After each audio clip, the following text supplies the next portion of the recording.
Bitcoin's the answer, right? It's the only hedge or vaccine to give you immunity to the disease of money printing. Hello there from the UK. How are you all? Welcome to the What Bitcoin Did podcast, which is brought to you by the mighty Kraken, the best place to buy, sell and trade Bitcoin. I'm your host, Peter McCormack, and today I've got a massive interview, something I have been working on for over a year, an interview with Cameron and Tyler Winklevoss from Gemini. But before that, I have a message from my amazing show sponsors. So first up, we have BlockFi, the future of Bitcoin and financial services. And have you checked out their new mobile app yet? Everything you expect from BlockFi packed into your phone. Quick and easy to sign up. You can get started in just minutes, allowing you to earn interest, borrow USD, and instantly access your portfolio. You can open a BlockFi interest account and earn money on your Bitcoin, and you can also use your Bitcoin as collateral and take out a USD loan. The app enables funds to be transferred directly from a crypto wallet into your BlockFi account. And that's not all. In the coming weeks and months, they are going to be rolling out additional functionality to make the app even better and easier to use. If you are interested in checking out BlockFi, I recommend you do your own research and then head over to blockfi.com, which is BLOCKFI.com. And we also have Kraken, who puts the power in your hands to buy, sell and trade Bitcoin. Now, there has been a massive growing interest in Bitcoin recently. I've had a few of my friends get in touch recently, texts or messages on Facebook, and they're like, Pete, tell me about this Bitcoin thing, or Pete, is it a good time to invest in Bitcoin? Which is why I created my Bitcoin in One Lesson show. Now listen, if you are new to Bitcoin, there is no better place to get started than with Kraken. At kraken.com, it could not be easier to sign up and buy Bitcoin. They also have a beautiful mobile first app so you can buy Bitcoin on the go. With their world-class security, they are the most trusted cryptocurrency exchange on the market, and with their 24/7, 365 customer support, they can help you with any issues you have, whoever you are and wherever you are. There is no better place to buy Bitcoin. Find out more at kraken.com or download the app, which is available in the iPhone and Android app stores. Just search for Kraken Pro, which is KrakenPro. Okay, so onto the show. And this is a show I've been wanting to make for a long time. And it's funny, when you make a podcast, you kind of go through a journey of trying to get guests, and some are easy to get, some are more difficult. Sometimes you just have to work your way up the food chain, or perhaps even just get lucky and meet somebody at some point who will give you an intro. Now, I've been working on trying to get Cameron and Tyler on for over a year. Different people I've asked, different ways to try and get in to see them, because the reason I wanted to interview them is my perception of them came from watching The Social Network and seeing their interviews on things like Bloomberg. But I wanted to get behind this. I wanted to actually talk to them and ask them questions that I wanted answered, find out a bit more about them. And finally, they relented. Finally, I found the right person to provide an intro, and they agreed to come on the show. And it was a great show. And it was a monster, actually. Usually you plan for about an hour. We did nearly 2 hours. I've got a feeling we probably could have gone for another 2 hours, but they answered every one of my questions. There was no off-topic subjects. I got to ask them everything I wanted to know about The Social Network, the film, what that meant for them. I got to ask them about what it's like being twins working together. I got to find out their Bitcoin thesis. So many things.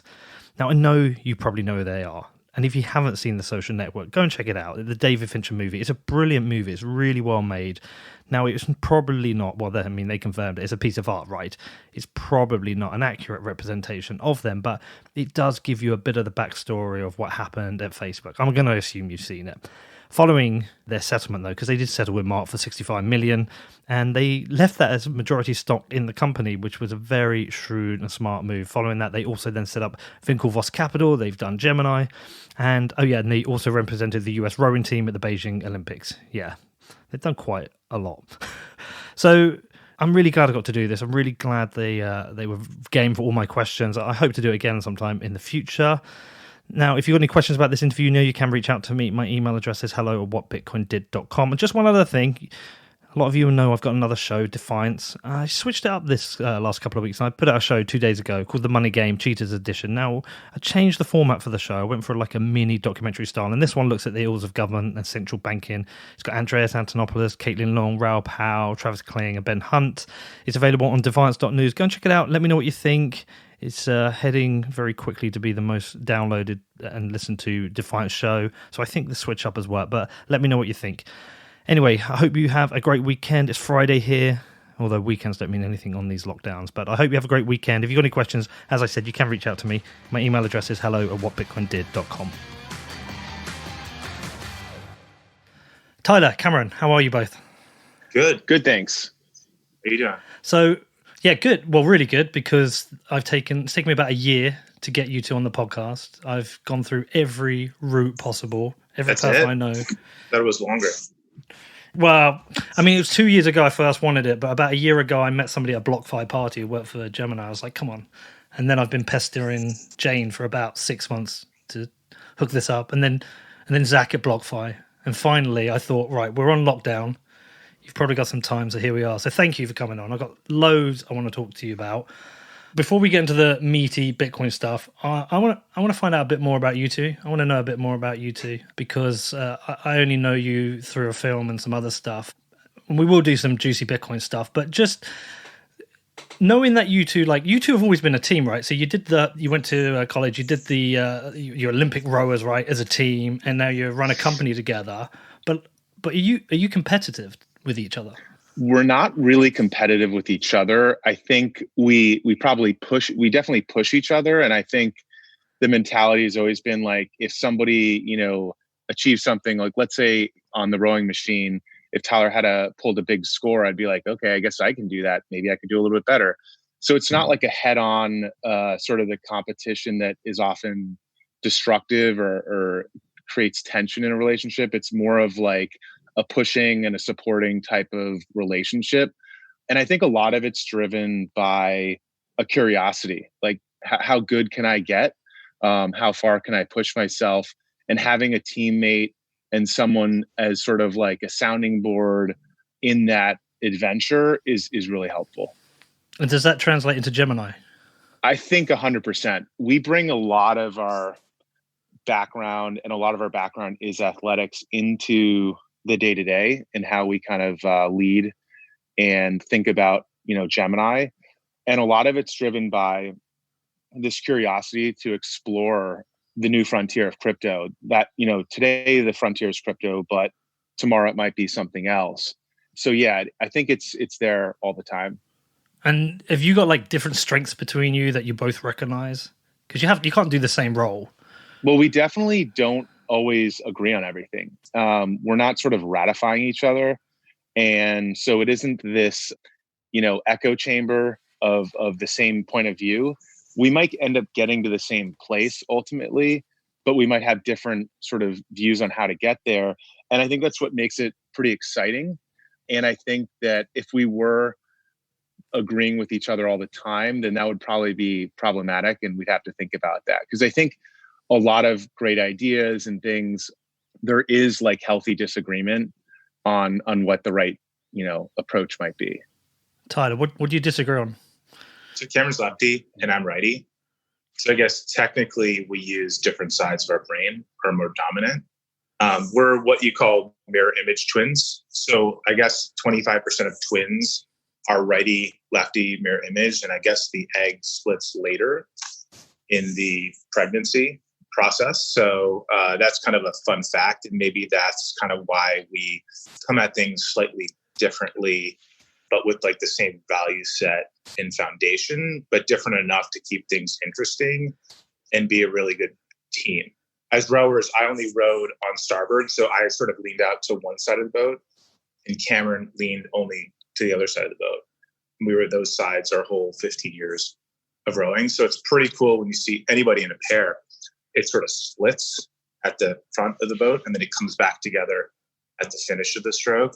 So yeah, our mirroredness worked very well in sports, but we used to play Legos, as kids. We were teammates all along. And as Cameron said, like his victory is my victory and mine is his. And that's kind of like, I think what made us different than other siblings who compete against each other, but in a really negative sort of toxic way. We never felt that way. We felt like we're in this together. And that's allowed us to basically be teammates our whole lives for over 38 years. I didn't even know there was like a mirror twin thing. This is like a whole new thing for me to learn about. It's pretty wild. Like when you see us eating across the table, you'll be like, oh my gosh. That's mad. So like you're essentially two halves of the same. So does that mean one of you is more creative and one of you is more, I don't know, a more kind of like math type person? So I think that a lot of times people try to make it like, is one more creative than the other? And I think in reality, we're equally creative. It's just, I go about it in a different way than Tyler does.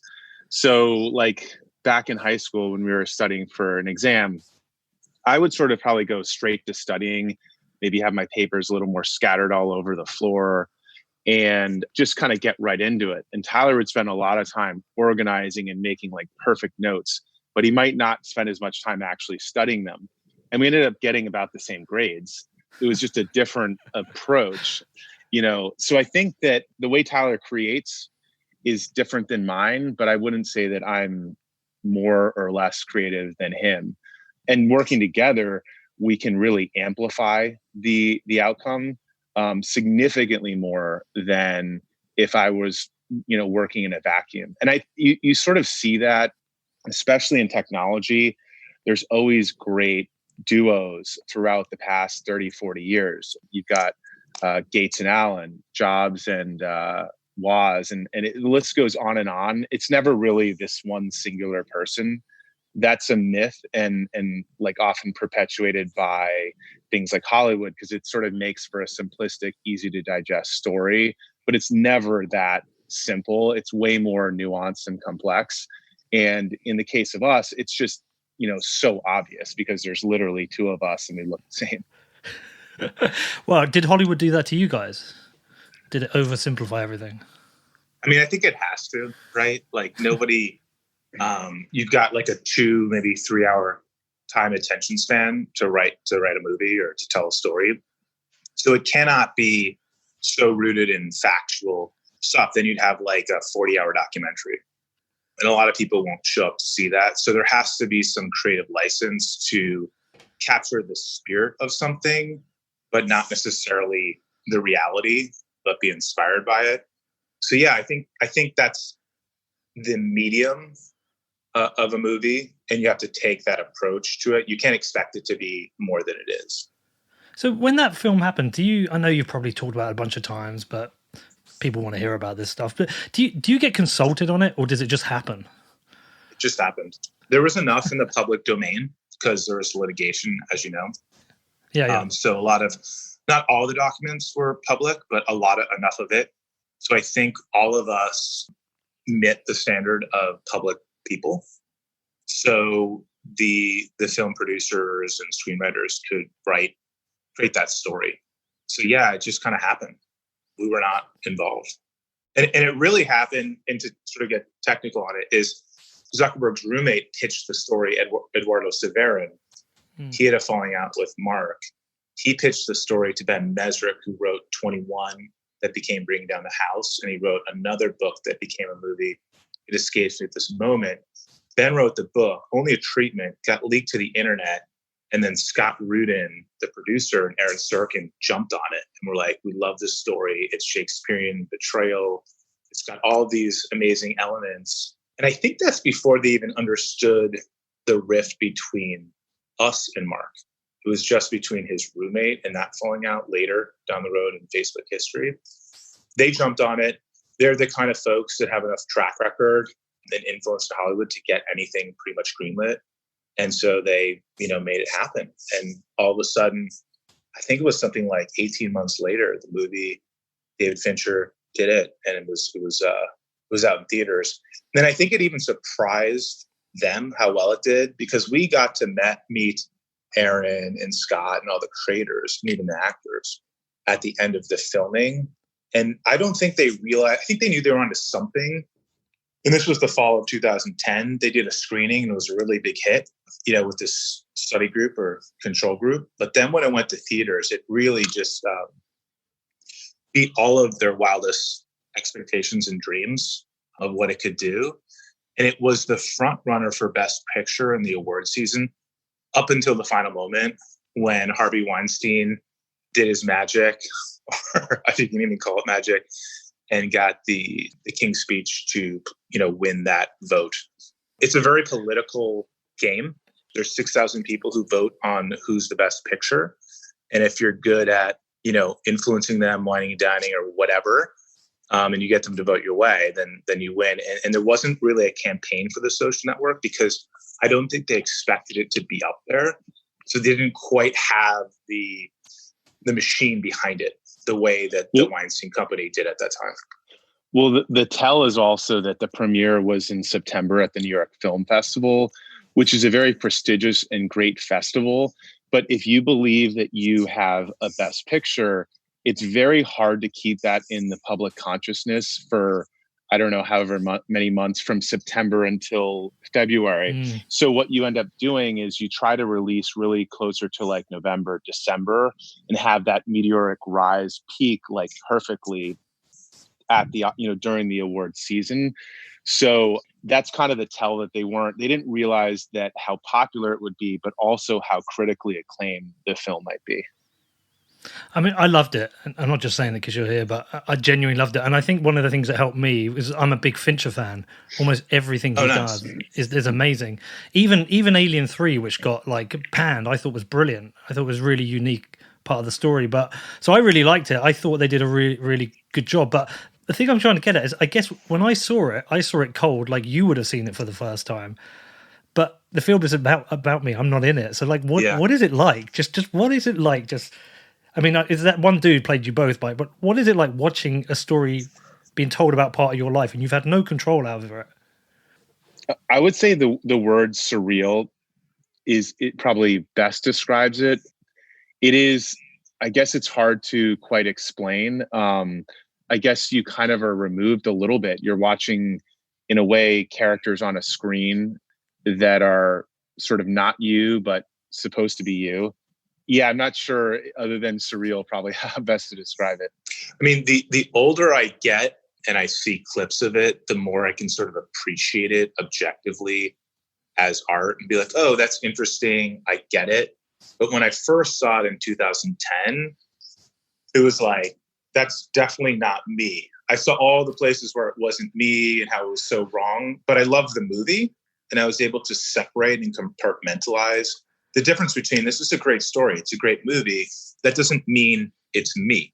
And I've never not felt that way, but the older I get, the more I can sort of appreciate it objectively, like maybe how you can, more of like a stranger coming to it and just enjoying it. Do you remember where did you watch it for the first time? Was it like a premiere or just like the two of you in an apartment somewhere? I think we did at least one screening pre-seeing it at the premiere. And then we saw it at the New York Film Festival. I think we saw it at Sony's headquarters. We got a previewing. Yeah. Yeah. And I think another thing to point out is that the goal of the filmmakers was to sort of tell 3 points of view or 3 sides of a story. It was not to draw a conclusion. And you can credibly sort of argue each side of it. And the goal really is that when people leave the theater, that's when the conversation starts. And it's supposed to be polarizing on that level. And so it's really interesting to see people take different sides. And some people think that it's sort of supposed to be this definitive thing. And it's really art and it's trying to create a conversation. And one of the producers, Scott Rudin, he said, look, if I was going to tell the story, I could do it in 12 minutes, but it's not about telling, a start, finish, and a conclusion. It's about that conversation. It's very much like Rashomon, if you've seen that, by Akira Kurosawa. And it's the subjectivity of truth. Like different people interpret this crime scene differently. And the truth is sort of somewhere in the middle. So you can take Mark's position, you can take our position, you can take Eduardo's position, and people really identify with, A, B, and C, depending on like their own experience. And sometimes it cuts down to like how you felt in high school. Did you identify with the jocks, with the nerds that are falling out? The truth is, all of us are nerds. Like we were nerds in high school. We were too busy rowing and studying to be the cool jock kids. But that was our caricature in the movie. So really, like, you take the side. It's so brilliant because you take the side with whoever you identify with. And like Cameron said, it's like inconclusive. There's great arguments on like both sides. Like if you invented Facebook, you would have invented Facebook. And then Eduardo like has some retort of like something like, obviously I feel we did something wrong. We must have done something wrong. Like they sent us a cease and desist letter. And there's ammunition for everybody. As like Cameron said, like the conversation begins when you leave the theater, and you can just see groups of friends going and like having these amazing arguments and heated debates of like who's right, who's wrong, who owns the idea, and this and that. And the initial case wasn't even about IP. It was like one of 10 claims, but it was really a fraud claim that was the major thrust of it, and breach of contract. But like, forget breach of contract. Fraud doesn't require a contract. It just requires someone to knowingly make misrepresentations to you that you rely on to your detriment. And we have that, like with the emails. Just look at the public documents. So the movie sort of talks about like the idea and the IT, but the thrust of the legal case, that was like a claim we could have not put in or put in. Like it was a footnote to like the actual thing. So just brilliant job on the filmmakers to tell that story in a way that really shaped the generation, how they thought. And the thing I'm most proud about it is how it inspired a generation of founders and future entrepreneurs. I sort of like think about this, and it's not my work, so I hope this doesn't sound arrogant, but I don't think it does because I didn't create the movie. But like what Top Gun did to Navy aviation and the idea of like people wanting to be a Top Gun pilot, I think the social network did for startups and entrepreneurship. Yeah, I completely agree. Like I said, I mean, I love the film. My son loves the film. He's actually downstairs, and I told him I'm doing this interview. He's like, "What?" But he loved the film. My dad loved the film, and that was one of the great things. Is like anyone could enjoy that film. I think it was great. And listen, look, without getting into the details, we don't need to do that today. But would you say it was a fairly accurate representation of the situation? I think that it captured a moment in time for sure. The zeitgeist of that period of time. It's, I think, maybe one of the first sort of modern films about the 2000s that captures that well. There's a lot of things that aren't in the film that would lead you to a different conclusion, but I think there's a lot of accuracy in the film. But I think to what we were sort of talking about earlier, we view it as sort of great art. It's a starting point. If you really want to understand what happened, you'd have to go to the documents, like court filings, the public record. It's not a conclusive thing, as you were mentioning. Like, you're not going to watch that movie and like have a fully formed opinion of what happened, but it captures the spirit. It's very zeitgeisty.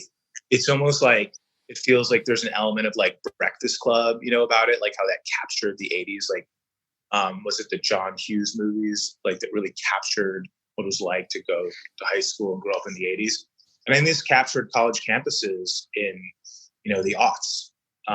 But it's a great starting point. If you really want to know like what happened or get really technical, you'd have to go so much deeper because it's just like the beginning.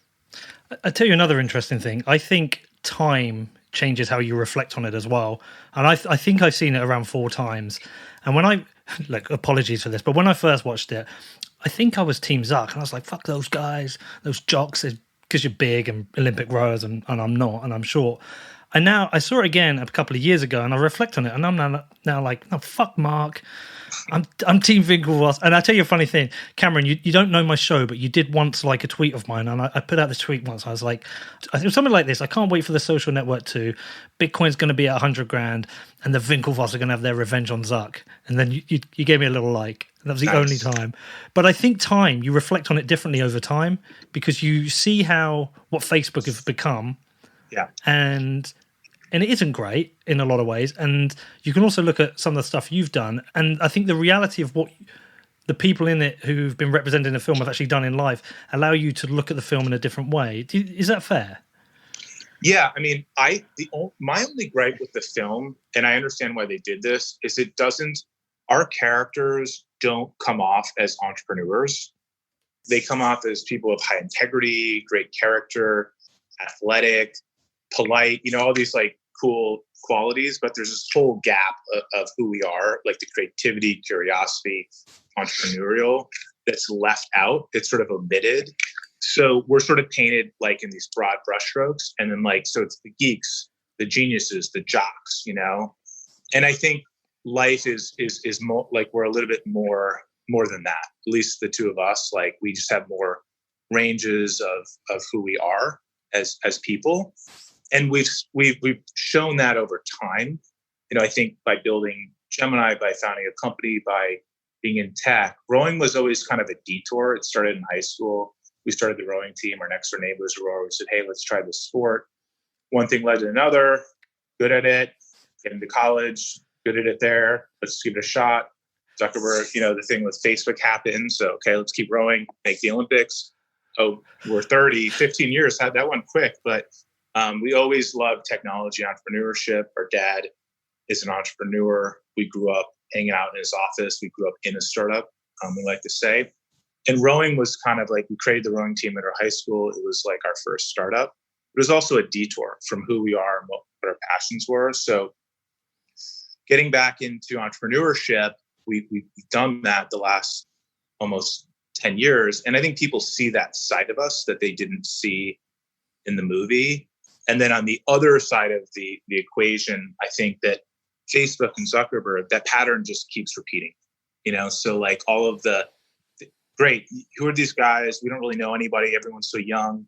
You're saying this, they're saying that, who do we believe? The movie sort of gives everyone a point of view, but then the actions and the behaviors continue and sort of the truth comes out. So yeah, I think it's true. I mean, maybe the simple way to put it is that if you asked me at 13, or if you told me at 13, hey, you're going to be running a technology company as an adult, I'd be like, yeah, that makes a lot of sense. It's exactly where I sort of see myself. If you say to me at 13, you're an Olympian, I'd be like, huh? What? How did that work? Because rowing wasn't, even on our radar at that point. But we grew up, around technology, and we're really obsessed. Got online really early. Started building web pages on the side for fun, making some bucks here and there. We were just really into it. And our dad's an entrepreneur. He has a software company. And so we grew up walking around that his office and talking to the engineers and looking at the cool, like, new computers and equipment. I remember getting Windows 95 and getting home from school and being so excited to install it. So that was really a big part of our childhood. And I think that didn't really come off, as to Tyler's point. And I think people probably see more of that today. There's also this idea that it can't be a bunch of a group of entrepreneurs. There's sort of one founder entrepreneur, and everybody else is sort of not, they're either athletes or something else. But then you look at like the PayPal mafia, and you have like 4 or 5, 6 people who have started multiple global technology companies over and over again. So, but that's a harder story to tell. Yeah. All right. Listen, I've asked you enough about that. Only one more thing in there, actually. Did you ever make up with Zuck? Because you kind of potentially with Libra crossing over, and there was some talk about, I can't remember, I'm just going off memory, would you guys list Libra or something along those lines? Did you ever talk to him again, or is that just all gone? The last time we spoke with him is I mean, to sort of capture it, it's the first chapter of Bitcoin Billionaires at the settlement. So Bitcoin Billionaires is the book that Ben wrote. Ben obviously wrote Accidental Billionaires, which became The Social Network. So Bitcoin Billionaires is almost like the sequel, or picking up where it left off. But that first chapter captures the meeting and discussion we had with Mark. But that was the last time we spoke with him. And there's a lot of questions around Libra when it came out or was announced about a year ago. And look, we're excited about the project, and we think it's great that a company of Facebook stature is looking at crypto. I think it's still sort of unclear how in the direction of crypto, or will it be more centralized? But it is sort of the beginning of probably many large companies entering the space. And so, yeah, we're pretty positive on that kind of development. Yeah, I mean, we haven't talked with Mark since I think the settlement discussions in 2008. But, our differences are, that chapter is closed, and we separate that from the merit of something like Libra or what's good for Gemini. We're not about to be personal or let that bleed over into, what's the right thing to do for our company, what's the right thing to do for crypto. So we try and dispassionately, objectively look at Libra, and we're open to it. It's been fantastic that a company of Facebook's stature has even uttered the word cryptocurrency. Whether or not Libra is actually, like Cameron said, an open cryptocurrency that's on a open network or something more like closed, we'll see. But it's certainly got the conversation going and was very positive for the market. Yeah, it's kind of interesting. I mean, I could see this totally wrong, but I could imagine some time after the settlement, as Facebook's growing, you're looking at it going, fucking hell, look at that. Now, move on a few years later and you've built this huge successful business. You're in Bitcoin, which is a whole lot more interesting, and in some ways kind of antithetical to what Facebook is doing, which is a massive invasion of privacy sometimes. And I guess you've reflected on different times, but now you wouldn't change anything, right? So one interesting fact is we settled, but we actually settled and we took stock, the majority of it in stock, at a $15 billion valuation. And that was something in the mediation that myself and Cameron pushed for. Our team of lawyers were like, take the cash, you're crazy. We're like, no, you're crazy. Like, we want to go back to the beginning where we started as entrepreneurs with some skin in the game. So we pushed back and took the majority of the 65 million in stock at a $15 billion company valuation. So when Facebook was doing well, like, we were tied to it. But to answer your question more directly, like, there's nothing I'd rather be working on and doing right now than crypto. It's amazing what Facebook's accomplished. But when I log into the internet, like, I don't log into Facebook. That place feels dead. It doesn't feel where the action's happening. It doesn't seem like an exciting problem to work on. But the future of money, the frontier of crypto, like where that's going, probably feels like what social media felt like, social network felt like back in the early 2000s, but it's more meaningful. Instead of sharing pictures or connecting with people, which is great, a lot of good can come with that. You can share money, you can pay people, you can economically include people. So I think the promise is much greater. And money is the greatest social network of all, Bitcoin being the first. And I think it's more meaningful and impactful to the world than social networking. So I would never trade the problem I'm working on right now for that previous problem. And you're seeing like Facebook's getting into crypto because like they're kind of bored with their franchise. It's amazing, but like it's dying, man. Okay. But like, I mean, it's just boring. It's like, it's boring. Like the novelty is worn off. You make enough money, like, that gets boring too. Like, as humans, I think it's called hedonic adaptation. Like, we just like $1 billion. Okay. It gets boring. Like 10 billion. Like, Elon Musk isn't stopping working, and Zuckerberg's not stopping working, despite the fact that they're worth so much money. It's all about like what they're curious about and passionate and the problem they're working on. So that's really what's important. Yeah, I mean, there's nothing more depressing in technology than sort of hanging on to an old franchise and clinging on for life. And I think Microsoft had that phase where it really felt like it was had jumped the shark. And it's pretty miraculous, the turnaround that's been led. And it's now arguably innovating a lot of its competitors. But, Web 2.0, that sort of ship is sailed, it's done. And we're now looking at Web 3, and it's literally the future. And that's really the exciting part. And look, I'm sure there's a lot of people in the PayPal mafia who, and maybe if they'd sold to eBay or held out a little bit longer, would have made a little bit more. But if you expect to be a founder, an entrepreneur, an investor over the long haul, 20, 30 years, that's just the beginning. So that's sort of how we look at it. Like we want to be doing this for the next, multiple decades. And so why get too concerned about one outcome versus the next if you're in it for the long game? So your Facebook stock, that was like a seed investment then, in some ways. I guess in some ways. Yeah. Go and build that company and we'll do something else. Yeah. Thank you, Mark. Cheers, mate. All right, listen, look, the other story, like, I know this story, but I know a lot of people won't. Can you tell the Ibiza story? Because I think it's fascinating. Oh, sure. And one more thing before we leave that last chapter. Our position was never that, like, hey, we deserve everything, about Facebook. It was we deserve more than zero. You stole our fucking idea. Fuck's sake. Like, here's an idea. Can you go and build it? And you stole it. Like, I get it. It's cool. Yeah. Like, I'm with you on that. But I don't think you have to defend that. I think most people get that, right? Yeah. At the time, a lot of people were like, I don't know. It seemed like half the people got it and half the people didn't. But, Facebook probably had a huge crisis PR firm, churning out op-eds against us. So. Of course. I think people also focused a ton on just like the technology and the computer code, and people didn't really realize how big tech was going to get.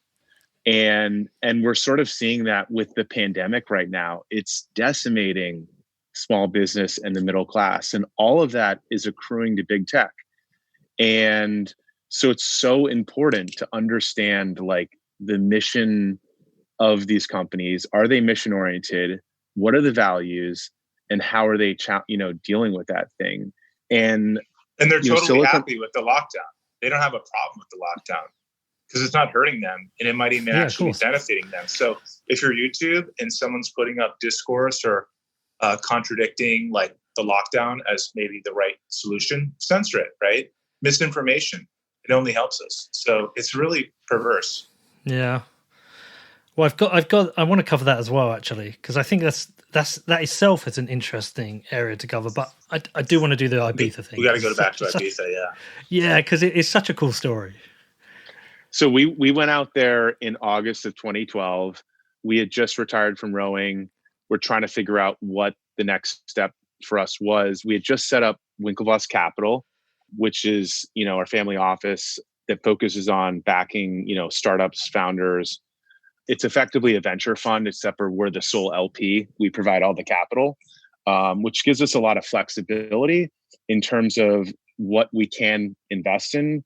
It also allows us to, move quickly, and we don't have to deal with explaining a lot of things to other LPs and saying, "Oh, this is why we're, investing in this really weird new form of money that the news will tell you that's only being used for illicit activity." So we had just set up Winklevoss Capital, and our idea was like, look, we know we want to start something again, but we're not sure what that is right now. So why don't we just start investing, meet lots of entrepreneurs, build out our network, and learn through investing. And sort of as we were doing that, we went out to Ibiza to take a break. And how great is Ibiza though? It's pretty amazing. Yeah. The Mediterranean, honestly, in July, August, it's hard to beat. Such a wonderful part of the world. So we went out there, and a guy recognized us from the social network, and we started, talking. And he's like, "Have you guys heard about, or have you thought about virtual currency or Bitcoin?" And I was like, "No, tell me more." And it sounded a bit weird and foreign at first, but after a shot of tequila, it started to really make sense. And then we connected on Twitter. I said, "Hey, DM me."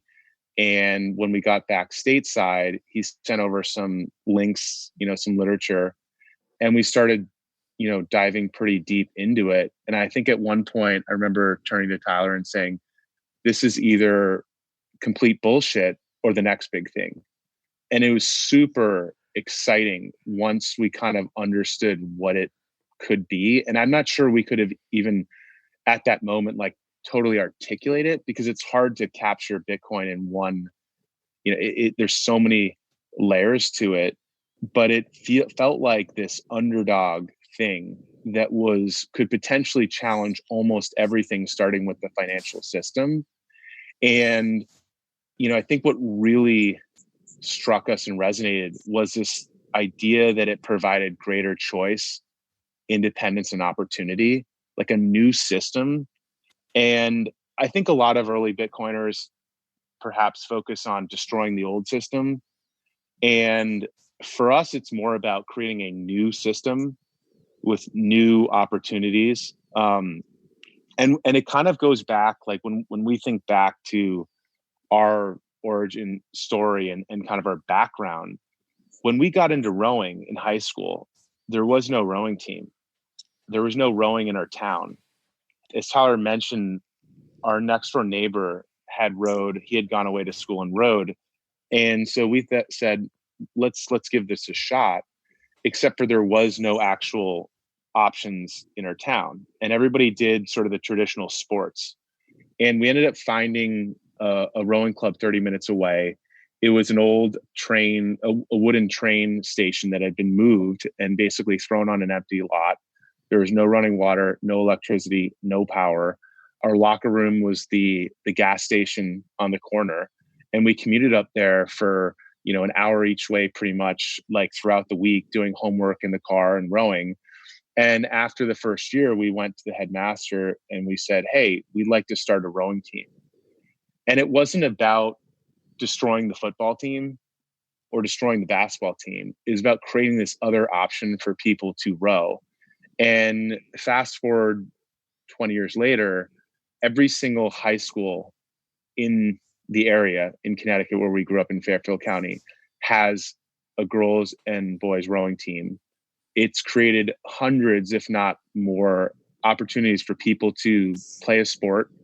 In fact, a lot of the high schools literally don't have enough sort of teams or sports teams for people to participate. So a lot of kids, they get done with school at 2:30 and they go home.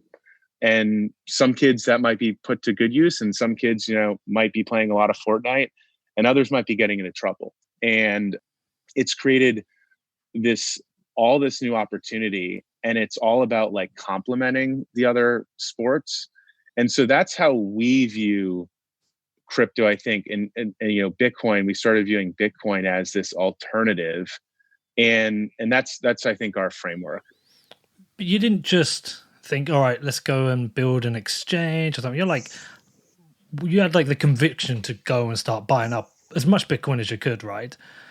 Risky. Yeah. So I think that we kind of joke, like, so many people fought their way out of Bitcoin early on. And one of the things that probably helped us. Did you say thought or fought? It almost sounded like fought. Thought, as in like think, but like think your way out of something. Right. And we didn't spend, 10 years on a trading desk in finance. We didn't come with these preconceived notions or assumptions or ideas. We really came at it with a beginner's mind. And that is one of Gemini's actual core values. That's really how we think about the world and how we build products and build our platform, is with a beginner's mind. We understand that there's elements of the Gemini exchange and our custodial infrastructure that will mimic or rhyme existing capital markets and electronic markets. But we also know that this time it's going to be different in some way. And you really have to take like a first principles approach. And I think that's what Silicon Valley often, they're sort of talking about the similar thing with that terminology. And our terminology is beginner's mind. We were beginners. We entered this space and it was more about like, how does this work? How can we get this to work? Then how can we kill this idea? Or this doesn't fit into the framework that I spent 20 years becoming a master of and perfecting. So I'm so emotionally tied to the 20 or 30 years I put into finance over here that I cannot let go of that and accept that this is the future. And we see that over and over and over again over the last, decade or whatever. And we didn't have that. So that was really interesting. So we found it, and we didn't sort of dip our toe into it. We basically jumped headfirst, or did a cannonball into the pool of crypto, and started buying through brokers online. There's a lot of OTC brokers back in those days. Some of them are probably no longer in the market anymore, and they've been sort of replaced by bigger brokers and bigger OTC desks that we read about a lot today. And then also Mt. Gox, and bought a lot of Bitcoin on Mt. Gox. Thankfully, did not get caught up, always sort of pulled it off exchange and wasn't injured in that collapse. And also bought some on Bitstamp, especially when Silk Road was busted, because the Bitcoin price tanked, because a lot of people were like, oh, well, there's, 90% of the use case of this thing. And we're like, no, like, look at the blockchain, look at where these things are going. This is digital gold. And the media has totally skewed the narrative. It's all about, anonymity, illicit transactions, drugs, assassinations. And it just, we knew on the ground in what we were doing and the people we were talking to, that wasn't the case. It wasn't the reality. And that what was the case is that the smartest people in the room were obsessed about Bitcoin. And the people, the cryptographers, the cypherpunks, and the protocol builders and developers, the people who were really not at the commercialized form of Web 2.0, the Valley, they were the people that were interested, but they hadn't really, they'd spent 2 decades or more thinking about these problems and fighting for online privacy. Talk to a guy like Zuko, the Zcat, Zuko Wilcox of the Zcast project. He's been thinking about these things for decades. And Satoshi was likely in that group. He, she, they, whoever it was. And when the white paper was published in 2009, it's the culmination of decades of work leading up to that. And I think Satoshi might have said he stood on the shoulder of giants. You got guys like David Chaum, who built the building blocks. So it's really interesting to see how sort of relevant, but for a long period of time in technology, the people who are now at the forefront of crypto and Bitcoin were really not at the forefront. I mean, they weren't even like back office. They were like basement, unemployed, probably in a basement or some sort of like lab. And now they're the rock stars, which is kind of cool to see. Next up, I talked to Cameron Tyler more about Bitcoin, Wall Street, and Gemini. But before that, I've got a message from my amazing sponsors. So firstly, let's welcome my new sponsor to the show. It's Least Authority. Now, this is for you techies out there, the builders creating applications. Least Authority is a security consulting company pushing the limits on how to build privacy-respecting solutions. They specialize in security audits, design specification reviews, and security by design, while also making regular contributions to the open source and decentralized space. They can help improve the security of your wallet application, key management solution, layer 2 protocol, P2P network design, use of cryptography, and so much more. Now, if you want to boost your security strategy, you can arrange a no-obligation call to find out how Least Authority can help you on your next project. Just head over to their website and hit the schedule a call button. That's leastauthority.com, leastauthority.com. That's leastauthority.com. Also, have you checked out sportsbet.io yet? The best place for online gaming, and they also accept Bitcoin. Now, after this long sporting break due to coronavirus, football is now back on the agenda. They're back training in the UK Premier League. Clubs are training. Hopefully, football's going to be coming back soon here, but the Bundesliga is already back playing again. And to celebrate this, Sportsbet has a Bundesliga Super Streak challenge. If you win 10 bets in a row before the end of the season, you will walk away with 100 MBTC in cash. There's 0.1 Bitcoin, or for you sat stackers, 10 million sats. Hopefully, the rest of football will be back soon as well. Cannot wait to have a good bet on Tottenham losing. Anyway, if you want to find out more, head over to sportsbet.io, which is sportsbet.io. And lastly, today we have crypto mining tools. With the halving now gone, we've got Scott Offord back on the show. The Bitcoin halving had a big impact on mining profitability, and Scott from Crypto Mining Tools has a solution for Bitcoin mining equipment owners looking to get a little bit more out of their miners. I've told you before about Scott's Bitcoin mining calculator in the past. Well, Scott has recently launched a Bitcoin mining hosting directory. If you need to move your Bitcoin miners to a more cost-effective location due to the halving, go to cryptomining.tools to research hosting options available in your country and around the world. Scott is looking also to add more hosting and co-location providers to his hosting directory. So if you've got a mining farm or extra space you want to get filled, reach out to Scott's hosting partnership development guy, Shannon Squires. He's available on Telegram at Squires, which is SQUIRES, or use the contact form at cryptomining.tools. Yeah, well, this is the bit I want to dig in with you guys, because this is where I can't figure out. So, massively successful crypto news rules campaigns, and I at the time didn't like it. because I'm from the Silk Road. That's how I discovered it. I discovered Bitcoin through the Silk Road. I don't anymore, but I was doing a lot of drugs back then, and what an amazing website. And I'm like, I love the censorship resistance. It was cool for me because I wanted to get my mom got sick with cancer, and we wanted to get a cannabis oil. So because of the Silk Road, I knew how to get it, right? Because in the UK you can't buy this shit. So there is this whole kind of like liberty side, freedom, blah blah blah. And when I was doing my research for this, I knew about crypto needs rules. I knew about that side of things, which a lot of people have challenged you on. And I think also you did a really good show with Laura Shin about actually. But then also, like, I see you tweeting about censorship of YouTube, I've got one of the tweets here. By investing in Bitcoin, it's you, Cameron. By investing in Bitcoin, you're facilitating a peaceful transfer of power from governments to the people. So, like, I have this spectrum of fully regulated financial product to censorship-resistant tool for freedom and liberty. And I always thought you guys were just on this kind of regulated side, but I can't seem to pin you. It's almost like you're the full spectrum. And some people aren't. Some people are just regulated product. Some people are just censorship resistant. Fuck the government. Let's take them down. It seems like you span the whole spectrum. Yeah, I mean, I think in a lot of ways, it's not a zero sum or a very binary. It doesn't have to be a binary viewpoint. It can be more nuanced. If crypto is going to go mainstream, then we have to have some level of thoughtful regulation. We've got to know, as Gemini, we have to know our customers, but we can also sort of create a very easy way for people to get into the system. But nobody has to stay on Gemini. If you decide, you don't want to store your gold in a vault, you can build your own safe in your home and store your gold in that safe. The digital equivalent would be, let's say, a Ledger Nano or whatever. You can self-custody crypto.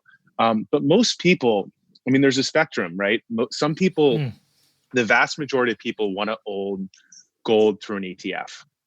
They don't want to actually have physical gold. They want exposure to the investment.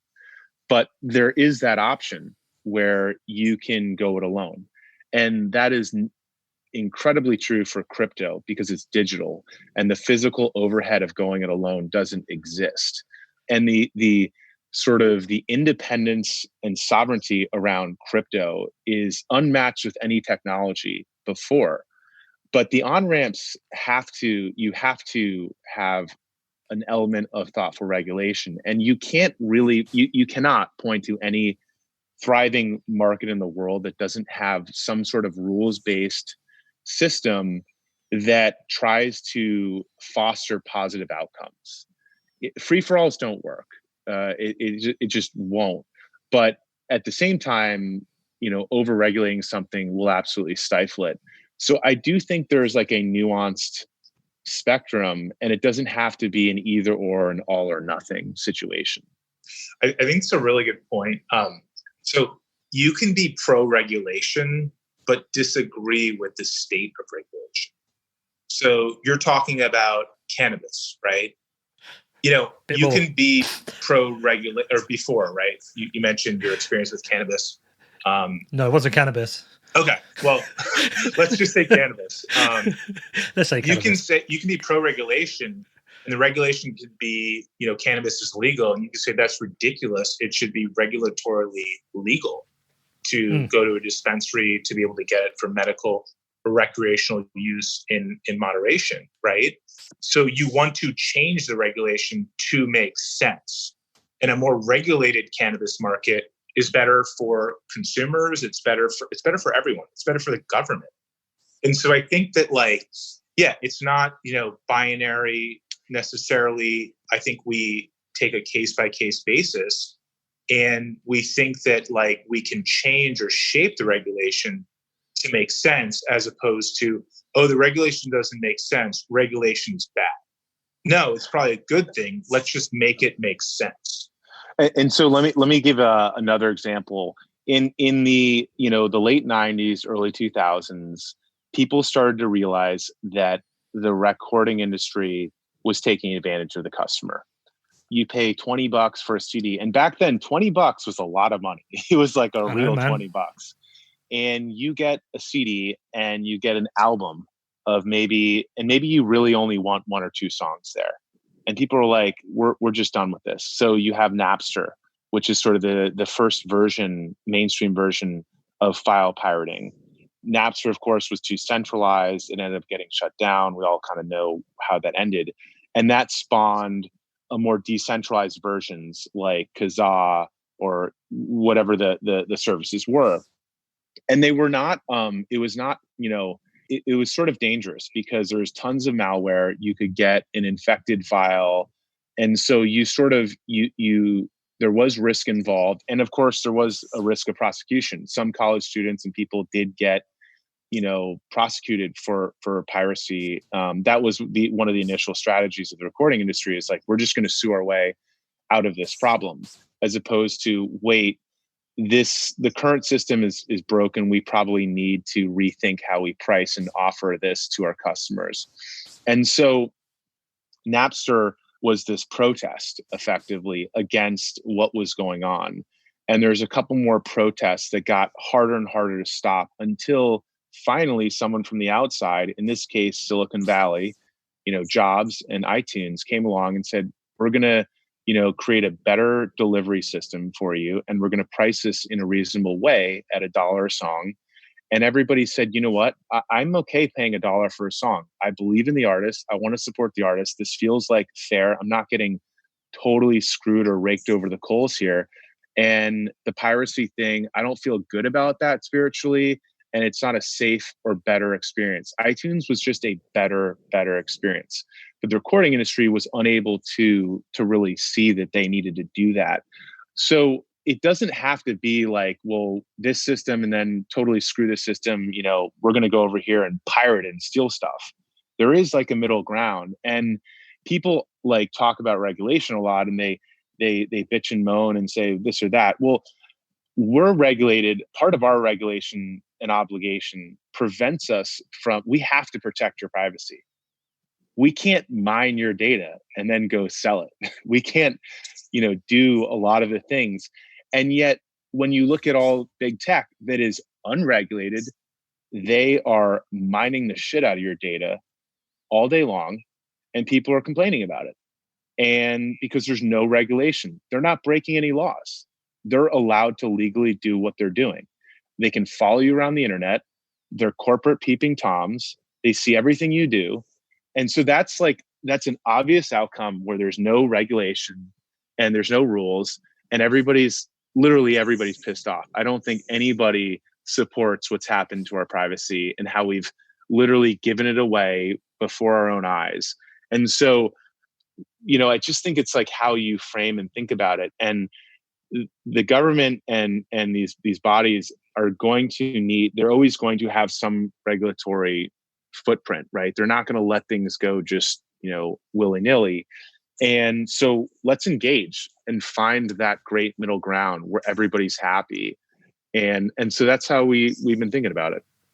Yeah, and look, some of it I get. I'm not like one of these radical ANCAPs. I like some of the libertarian stuff. I think there's some merit in a lot of the free market ideas, but the one area I get like a bit bothered about is financial privacy. Mm-hmm. The ability to censor transactions or block transactions. And I tell you where it bothers me, like on a personal level. You guys won't know this, but I mentioned it earlier. So when my mum got sick, I used one of these dark web marketplaces to buy cannabis oil as a treatment because it's illegal here. And I was cool because I thought Bitcoin was private at the time. And now I wouldn't do that because then I realized it isn't. And so there's a chance that maybe I would use something like a mixer to hide my Bitcoin so I could go and make that transaction. But in doing so, that actually I get blocked out. I can get blocked out apart, some sections of the Bitcoin economy. I could try and custody with you guys and maybe get rejected. BlockFi, one of my sponsors, I could maybe try and earn interest with them, and again I could get blocked. So the financial privacy is the one area where it kind of gets to me a little bit, and I know it's difficult because if you don't play by the government regulations, they're just not going to allow your business to operate right. It's not like you have a choice to go fuck the government. You can't just do that. But I'd be interested to know what your perspectives are on financial privacy. So I feel very strongly about financial privacy. And I think one of the misconceptions about Bitcoin, at least early on, was this narrative that it's anonymous or totally anonymous. And it couldn't be further from that's the US dollar. Yeah. Cash is king when it comes to anonymity. And I think that don't take it from us, from what I'm saying, but look at what we've done. The third coin we added to our platform was Zcash. And when we added it, a lot of people said, how did you manage to do that? You're a New York trust company. You're regulated by DFS. We're like, well, we engaged with them. We went down and we educated them. And we talked to them about the benefits of commercial privacy and how when you send a wire, the only people that know that transaction occurred is the sending bank and the receiving bank. The whole world doesn't see that, but they do with Bitcoin. And Zcash was, as most people know, is a fork of Bitcoin that is trying to create, it's focused on privacy and creating commercial privacy and restoring the things that we have in the existing system in many ways. So by engaging, we got them comfortable with this idea, and we drew parallels to this idea that the existing banking system is comfortable with cash, ATMs, and all that stuff. You don't necessarily know what happens to the cash when it leaves the system, but you do have visibility into the entry and exit points, so to speak. And that's an example where we were able to get regulators comfortable with a privacy coin. And we chose that project in part because the team, we know Zuko, and we believe in the technology and the mission-oriented aspect of their project, but also the importance of privacy. If crypto's not private and totally open, then it's not really going to, achieve a lot of things we think it can. And we understand how open Bitcoin is because we have blockchain forensic tools as a company to look at the blockchain. But look, if you go to your doctor and you run a credit card or whatnot, like nobody knows that. But in certain countries, you might go to a certain doctor for a certain procedure, or you have to do on the the black market because what you're doing is illegal. You'll get killed or stoned for it, and you spend Bitcoin. Potentially, you could be discovered, for that. So, human rights, your dignity, all these things come into challenge, can be questioned without the right level of privacy. So people think of privacy and anonymity as like only one extreme, right? The end of this, the continuum of like illicit, bad stuff, terrorists, whatever. But there's so much stuff in between that's super legitimate and is legal in one country and should be in another, but is not. And that's sort of like the cornerstone of human rights and dignity is your ability to reveal yourself when you want to and when you're ready, if you want to at all. Certain things, and we have fairly good laws in the US that protect that, but our money should mimic that privacy as well. And I think that's pretty fundamental to the society I want to live in and the world I want to live in. So there's huge philosophical merit to coins like Zcash.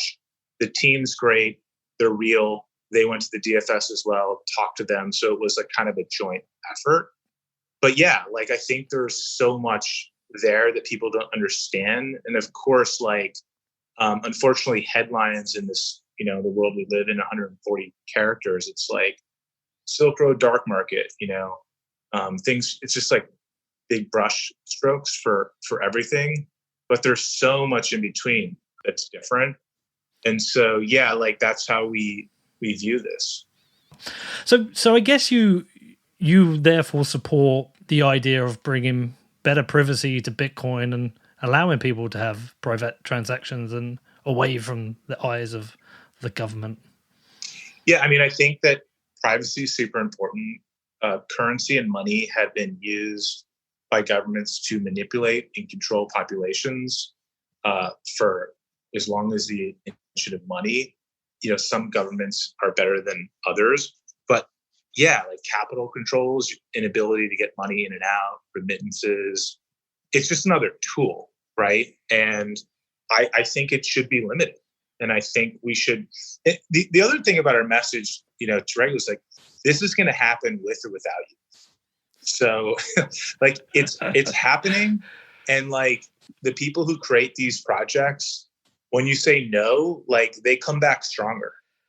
They're not like, oh yeah, we won't do this anymore. Right. And so it's either work with them or against, but it's going to happen nonetheless. And so it's better to work with us, work with companies like Gemini, have sort of like a window into this new technology, than be completely, shut out. And so I think that's another important thing. Like the inevitability of Bitcoin, to shut it down is to shut down the internet, is to become North Korea. And so I don't think the US or any other government wants to do that as far as last time I've checked. So you've got to work with this. Like you can't stop it. That's the whole thing about decentralization. So how are you going to engage with it? And companies like Gemini are a good point to do that. But like this is happening, So educate yourselves, figure out a way to regulate it in a thoughtful way. But yeah. Well, this is why I think it's interesting to have a good proper chat to the two of you, because like externally, you can see you two like doing the work, doing your interviews in your suits, crypto needs rules. And I think that actually perhaps is a bit of a misrepresentation of your real ideology of your Bitcoin thesis and where you see this going, because you do actually recognize the ills of government. You do recognize the ills of money printing, what the Fed's doing, censorship. You do seem 100%. To recognize that, and it's almost like you're recognizing that to get Bitcoin to where you think it needs to be, you have to play within the system to begin with. Yeah, I mean, you can, and then we burn it all fucking down. Joker of the world. I mean, you can go outside and spend your time with picketing a company, or you can start a company, or you can become a part of that company, rise to the top, and change it from the top down, culturally, the managed, whatever. Or you can go start your own company, right? There's many ways to volunteer time to change the world. So we started a company, but we're engaging with the government and the policy we want to change or shape for a thoughtful future. And that's our approach. Someone else's approach might be like, screw this, I'm going to a different zip code, or I'm going offshore, I'm going to do this differently. And that's the role they play. But we're playing our role. It's our approach. I think there's a lot of ways to do this. So yeah.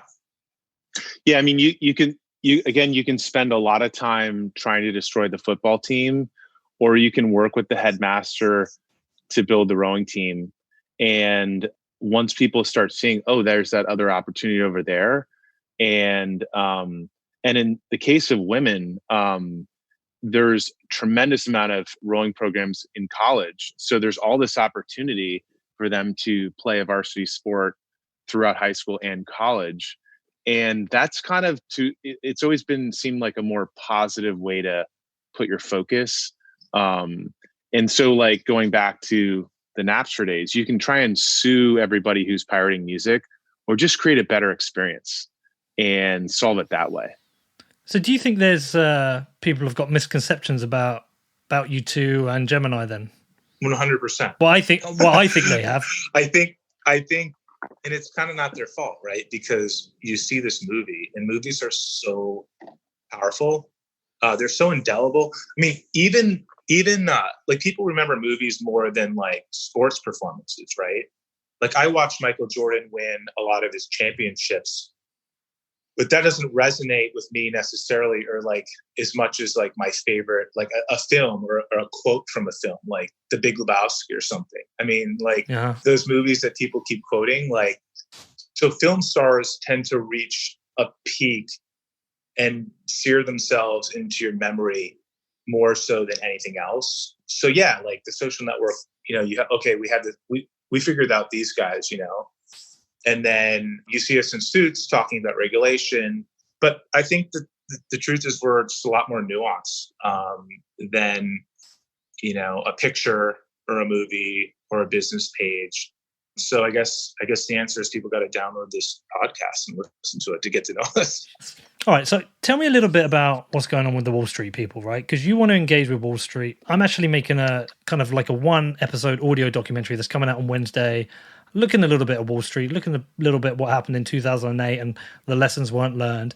Yet you guys still want to engage with Wall Street. So like what I'm trying to understand is, one, why do you want to engage with them? And I think it's probably because they've got loads of money and they can help accelerate what Bitcoin can do, which is great. Okay.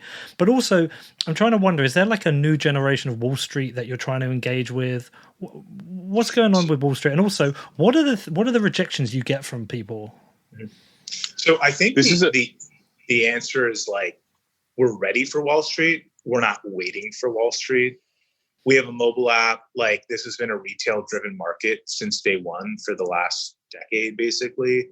And so we want to meet the customer in the market where it is, but also have the enterprise technology to be able to handle when Wall Street actually comes in. Because when they do, it'll be like orders of magnitude bigger. So we want to be ready for Wall Street. And some of Wall Street has been here for many years. The market making shops, some of the more aggressive upstart hedge funds are there. A lot of the mainline hedge funds aren't there yet, but the partners and the principals personally are. And they've been putting like their family office money. They can't justify putting their fund money into Bitcoin, but they can put their own money, which is considerable, into Bitcoin. And so we've seen family offices, high frequency traders, and market makers be in Bitcoin and crypto for years, at least since 2017. But the large institutions are still not here. There's so much compliance, risks, questions. They've got these huge franchises. They don't want to jeopardize them. And then the asset allocators, which is like the bigger, slower, more boring money, like endowments, pension plans, and whatnot, they're very sophisticated on it, but they're still not there. And that's kind of where like an ETF helps, because it makes it so easy for them to just buy a security version of this through the normal distribution channels that they're already plugged into. So we're not waiting around for this. We're definitely ready, but we're speaking to, the individual today. You can download the Gemini app and fire it up and start getting involved, because that's what's really important. This movement's really about decentralization, right? Bitcoin is decentralization of gold, but Satoshi's white paper outlined the blueprint for the decentralization of anything.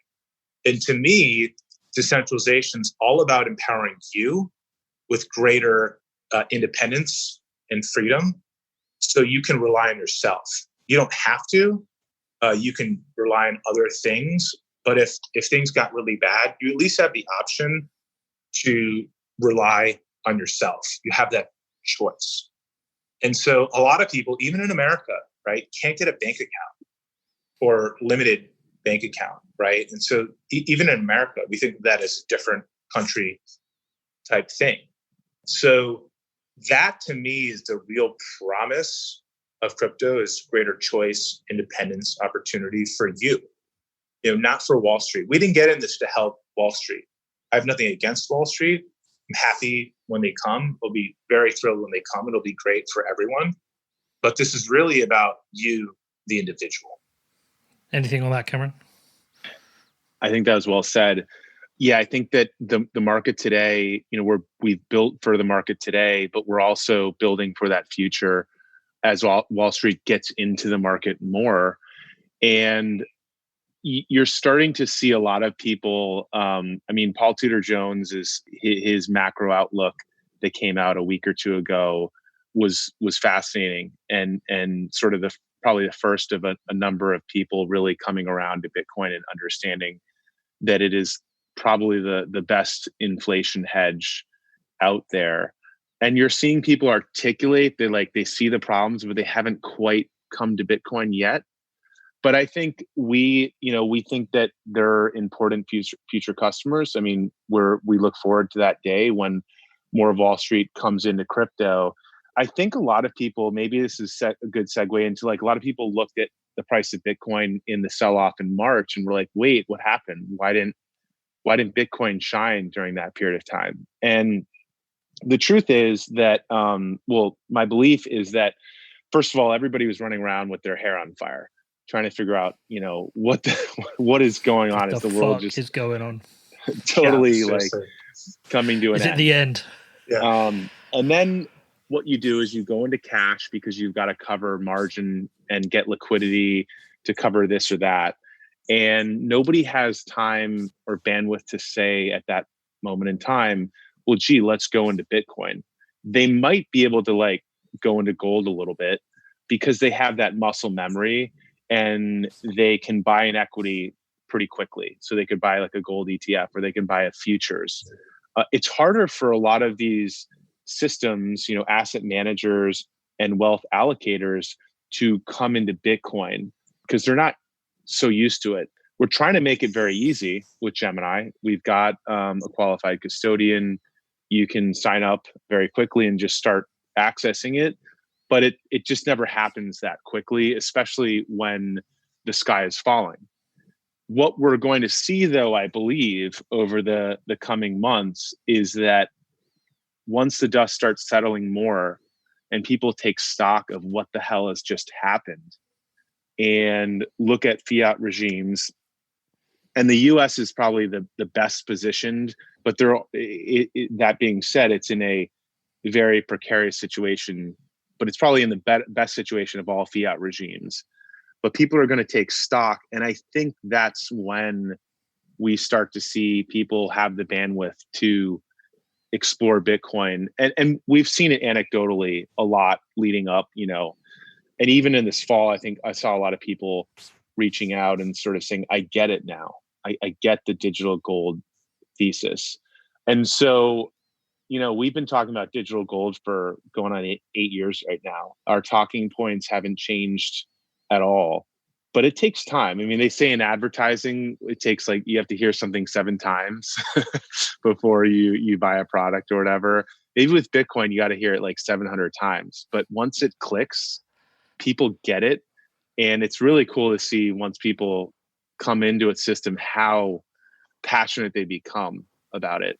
Well, it's because people always have that conversation with Bitcoin about mass adoption. And one of the things I was talking about someone recently is we have mass awareness. Everyone's heard of it now. I have a Bitcoin podcast. When people say, what do you do? I was like, oh, I've got a Bitcoin podcast. Nobody says to me anymore, well, what's Bitcoin? Yeah.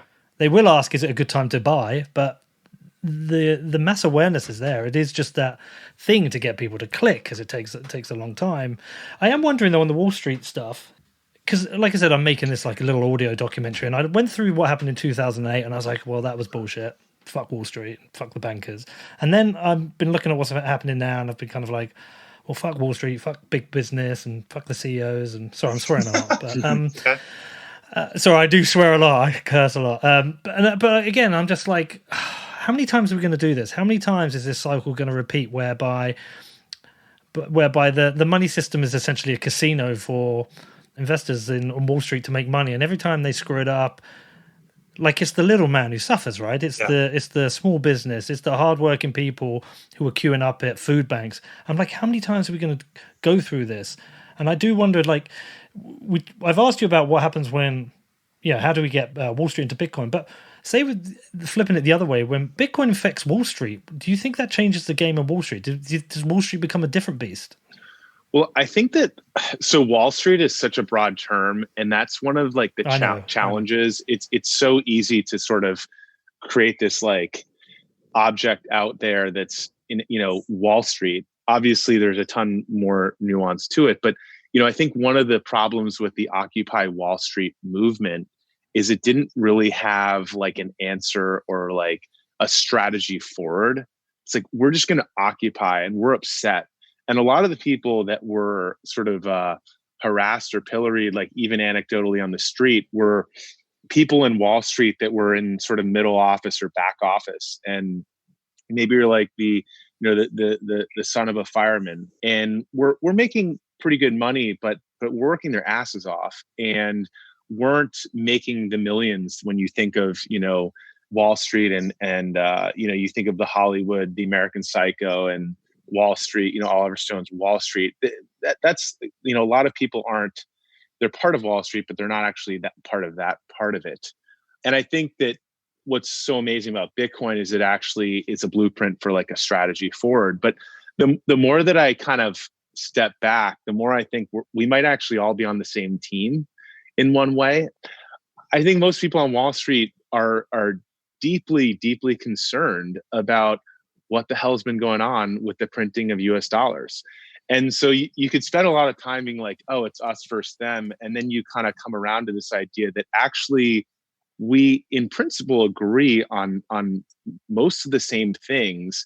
And when you really like look at what's been going on, the deficit spending in a non-wartime bull market that has been accumulating over and over again for the past decade, it's staggering and it's frightening.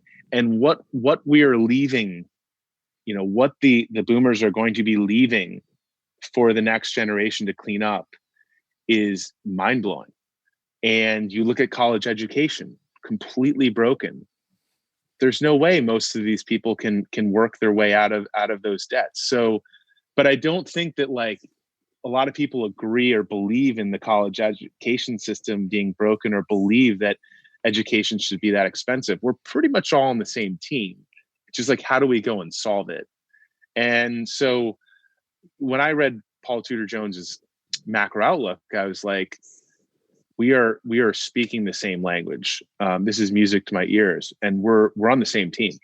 Let's go solve this thing, and let's go take Bitcoin literally to the moon, where we create a check and balance on the system, and people are like, okay, enough is enough, and we're just not going to allow the government to distort and screw up our system so much. I mean, Wall Street is literally one street in New York, but most of Wall Street, when we think about it, happens on servers in a parking lot in New Jersey. We don't have to fix that. We can just create a new one, right? Just like back to, we don't have to fix a football team. Let's just go create the rowing team. And some people from the football team might join us. Some people from Wall Street might come join us. Our CTO used to be the CTO of the New York Stock Exchange. Our chief compliance officer was head of global financial crimes at Morgan Stanley. They're joining us, and we're going to build this new frontier using crypto to reimagine the old world in our own new way. So I think that's the positive way to sort of look at it. And when Wall Street comes along, or people leave Wall Street to join us, that's great. Like, think about, going out west and settling the West. I don't think it was worse when people picked up and started joining, and building up, getting the railroad tracks out there, the sheriff in town, kind of building more saloons, more. Like, I don't think people who live out west now pine for like the beginning days of the Wild West. So I think when like Wall Street comes and brings in capital and human capital and more people, I think it's only going to make things better. The same way that like new frontiers are great and exciting in the beginning, but you kind of want them to build up into mature things at some point. Yeah, and that's just to add further to that point a little bit, is that I don't think anybody, for the most part, the vast majority of people at Gemini, and we're now pushing 260 people, are actually from crypto. Most people are coming from technology companies or finance or hedge funds or whatever. And Gemini is their first foray into crypto. And I kind of love the New World analogy of America. Like, people, they're sitting wherever they are in Europe, and they're like, GTFO. We're gonna jump on a boat. We'll probably die on the journey over. If we don't, we're gonna settle in the new world, and maybe we'll die like within the first 6 months. But if not, it's still worth it. We're just gonna go build this new country in the system. And what makes America America is the system and the rules. It's the Constitution. It's not the land. It's not. I mean, obviously the people, but the rule set, and it's a 250-year plus rule set, and it's worked phenomenally well. But it's not just the rules, right? It's the culture, it's the dream, Yeah. and the philosophy, because the Constitution's open source. You can just copy it and paste it into any country, right? You want. But nobody does that, and it doesn't seem to work. So it's really like the purpose that we all buy into. So like, let's start something new as opposed to trying to like change the philosophy, culture, or the stripes of the old, I think. I can give a good outside perspective on that because there's no country I've visited more times than America. I've been like 60, 70 times. I love it. I love going to all different parts of America. But recently I've been studying the Constitution. So I saw Hamilton in New York and London. And I was like, okay, London was better. We were kinder to the king. But I've been watching documentaries about Jefferson, about Washington. I've been trying to study the Constitution. And it is really fucking interesting, and it does feel like you have this way, this cultural way of saying we can go and build something, we can do what we want. And if we don't like the government, we can stand up to the government. But I do also feel like one of the shames that I find at the moment is I don't think you have political leaders who are similar to the founding fathers. I think they're so far away from them, and I think this is why we need Bitcoin, because we have, we look at what's been going on in 2008 and especially what's going on now. Like I look at someone like Steve Mnuchin, who was part of the architecture that created the 2008 crisis and then bought a bank to go and steal houses off the people that he helped lose their jobs. And now he's Treasury Secretary. And I don't think those people, I think they're a long way from your founding fathers. So I like the way that people stand up for the Constitution. Americans do, because I think it's brilliant. I just feel it's a shame your politicians don't. The founding fathers, I think it's also important to note that there is a lot of disagreement, and Hamilton and all the papers, the Federalist Papers, how to set up this new form of government, and tons of disagreement and discourse. So I think like when you look at like Bitcoin and there's like regulation, screw regulation, this or that. And it is kind of, it's important to have disagreement. We're not going to agree on everything for sure. And they were visionaries and revolutionaries. But this kind of goes back to our idea, like the campaign that we ran last year, the revolution needs rules, throwing over the king, the Tea Party, that, like, in Boston or whatever, that's step one. But what makes America America is what they did after that. And they went 0 to 1 and they built the country. It's literally a startup country. We built it, and we know how that sort of played out. I think that one of the challenges is maybe to draw parallels to startups. When you lose the ability to take risks and you're kind of just managing the franchise and not willing to disrupt yourself, then you run into problems and you rely too much on Microsoft is a pretty awesome analogy, right? Like Microsoft, there's a period it's getting back to, it lost its way, right? For a good 10 or 15 years, and it's finding its way back. And the self-quarantine feels like Groundhog Day, right? But the halvings feel like Groundhog Day too. If you look at the Genesis block, the inscription in the Genesis block, and then the inscription in block, 639,000. Are we in the same movie? Like, and it's 12 years later. It's getting worse. It's getting worse, and it's just perpetuating. No, it's the sequel. So, it's the Empire Strikes Back, where everything's gone to shit. But Bitcoin's the answer. Right, it's the only hedge or vaccine to give you immunity to the disease of money printing. And so this is going to come to a head. It can't go on forever. And I actually tweeted, what's the inscription of the next halving in 4 years? ... like fill in the, caption this. So we'll see, but it can't go on forever. So maybe as a country, we've lost our way at some point, but I think we can get it back. Yeah, I mean, you still have a constitution, right? And people still defend the constitution. It's still there. It's not like anyone's trying to change the constitution. Did I miss something then with this revolutions need rules? Like, I'm quite a simple guy, right? So when I saw it, I was like, what the fuck you on about, man? This is a revolution. I don't want any rules. But actually, if you actually look back at what happened with the Declaration of Independence, that was in essence, a revolution against us, the British. You kicked us out and threw our tea into was it Boston Harbor? But actually, there was a bunch of rules created. Am I missing something there? When I was like, revolutions need rules, that's not sexy. Were you harping back to such a situation as that? Yeah, we exactly were. And if you look at some of the imagery, it harkens back to, I think, George Washington crossing the Delaware. There's sort of the revolutionary, but the founding fathers imagery. There's also oath on the tennis court in the French Revolution, where they signed the oath on the tennis court. Right. And so a lot of that, I mean, is informed by our early experience in Bitcoin and using Mt. Gox and seeing it go down for 12 hours at a time and constant brownout. And back then, the main news source in crypto was Reddit. And if you just go to Reddit forums, people are just, super, slagging on Gox and upset about it. And Gox is sort of the classic example of that business would never be approved in New York to do business.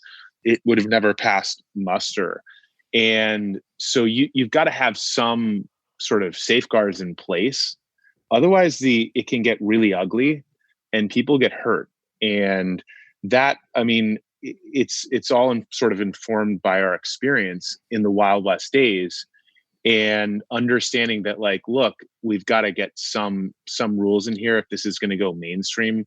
Otherwise, it's just going to be, this economy is going to exist on a Magic the Gathering exchange that pivoted. And that's not really exciting or the prospects of that long term aren't too interesting. And the message is also it's unclear, right? But it's not. At the same time, it's clear. But I think it's more directed at the companies built on top of crypto and Bitcoin, as opposed to Bitcoin itself. Bitcoin has rules. It's embedded in the code. It needs rules. That's why people buy into the system. The companies that are built on top of it, especially the ones that custody your money, need to be or should be thoughtfully regulated. But so there's a couple of different layers to the message, and there's also a little ambiguity, and that makes a great advertising campaign, right? If some people like kind of get it or interpret it, it's sort of like Social Network. You can come out of theater and like argue all these points, and if someone takes a picture and is a little bit pissed off and throws it up on Twitter, we'll like, thank you, like it's working. So it's supposed to be a little bit thought-provoking in a way, and we don't expect everyone to agree with us. And I'm not even sure we fully understand, like fully know what we mean too. The Constitution is something that does evolve. It's a rule base that evolves. It's all experimentation. So even New York State, like their rules may evolve. And this is all like one big experiment. I'm not going to say that like we've all figured this out. I don't think Bitcoin core developers understand if they've like figured it all out yet, right? Like the code that exists today is very different than the code that Satoshi published or launched into the world with the Genesis block. And I think his fingerprints are very even hard to find or discern at this point. So the revolution needs rules. It means a lot of things. It can mean many things to many people, but but like the Social Network, it gets the conversation started, and ultimately that's a good thing. Well, the crypto needs rules definitely got a lot of people talking. There's no doubt about that.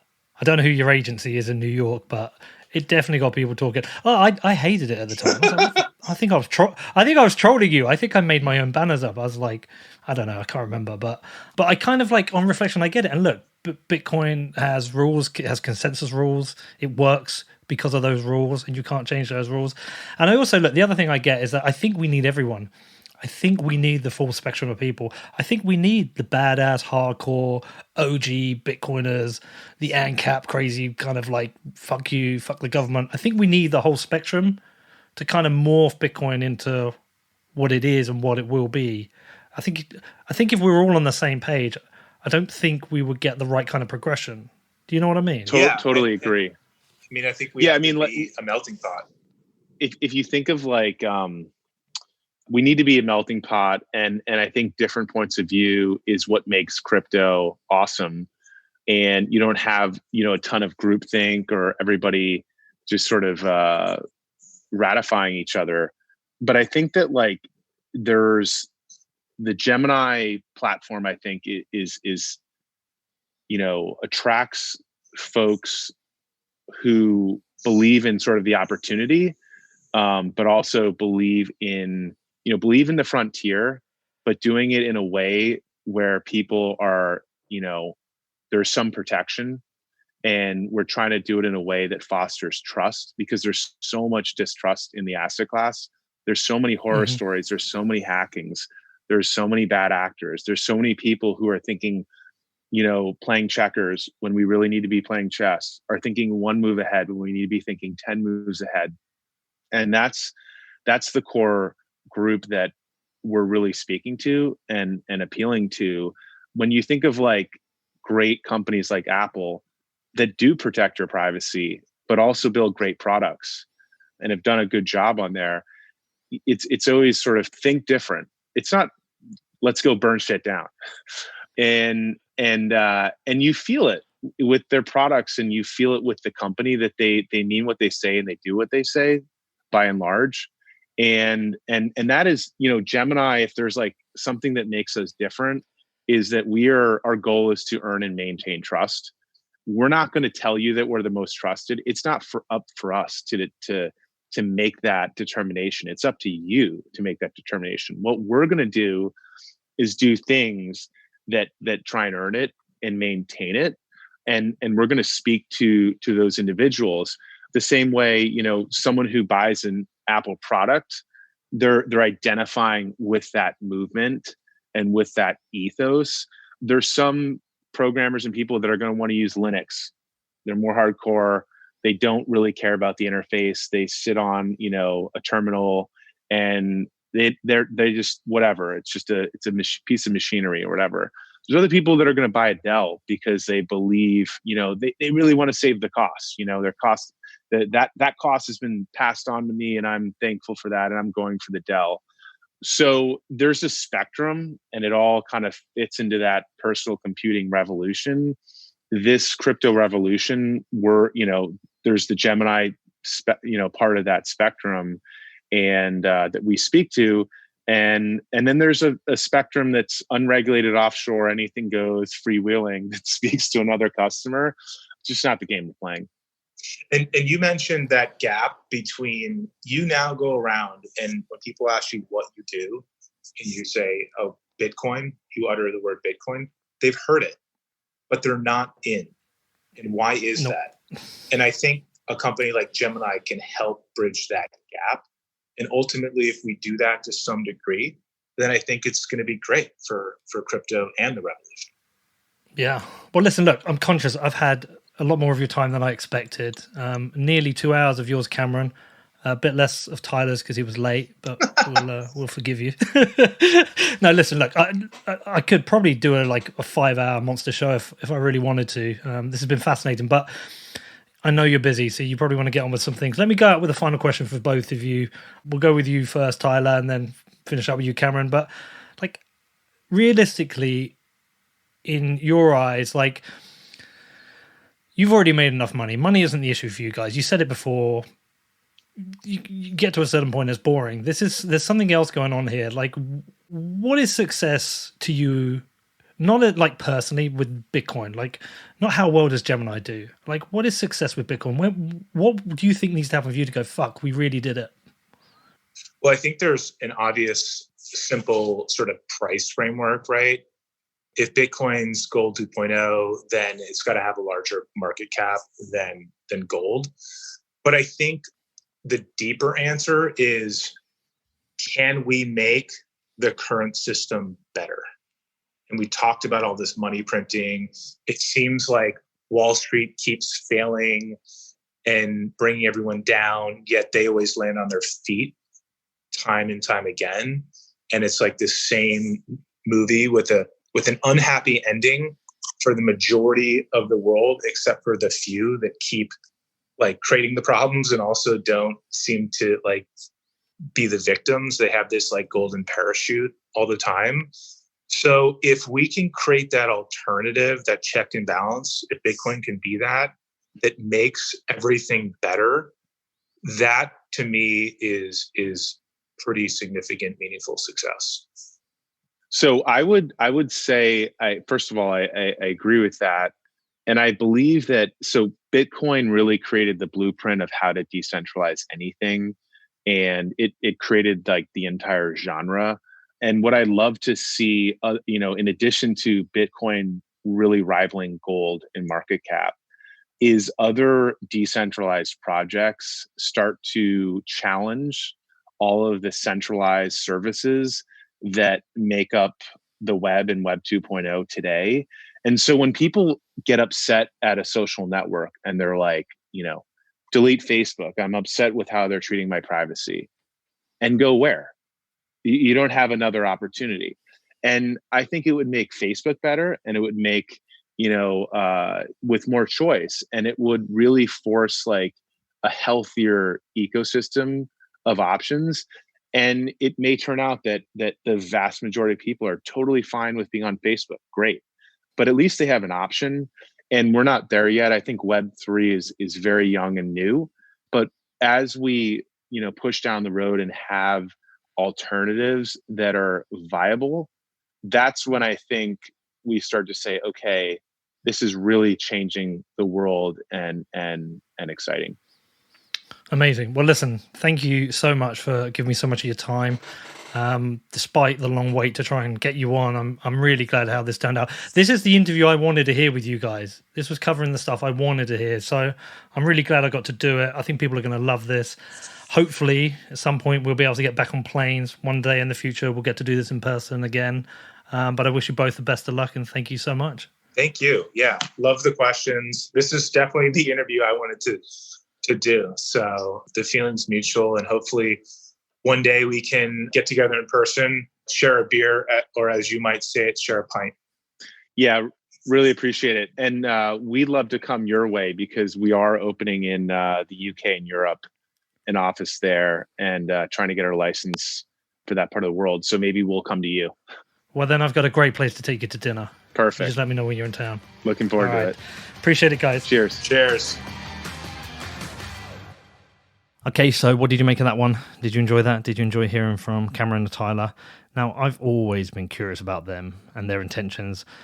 Are they just finance guys trying to get rich off Bitcoin? Do they really give a shit about the ills of government and the nature of money now?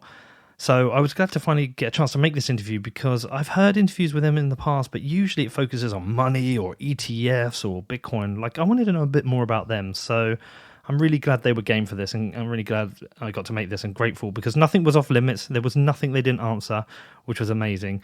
Now, we do in Bitcoin have this spectrum of people, from the very hardcore, dedicated Bitcoiners who are running a node, they're privacy focused and caps, to those who play within the system, accept there's regulation, and take the battle directly to the regulators.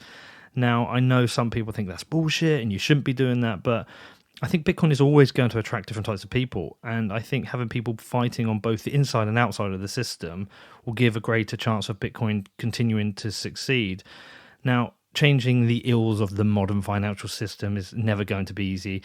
And Cameron and Tyler are fighting the battle from the inside. They're working with regulators to ensure that Bitcoin can get into the hands of as many people as possible. Now, this is going to come with KYC. And I know a lot of people hate this. It's actually very hard at the moment to buy Bitcoin without KYC. And whilst I agree KYC is awful, terrible, I still buy Bitcoin on exchanges. That's where the majority of people do. So I think we should be fighting the regulators, not the people who are engaging with them and following the rules.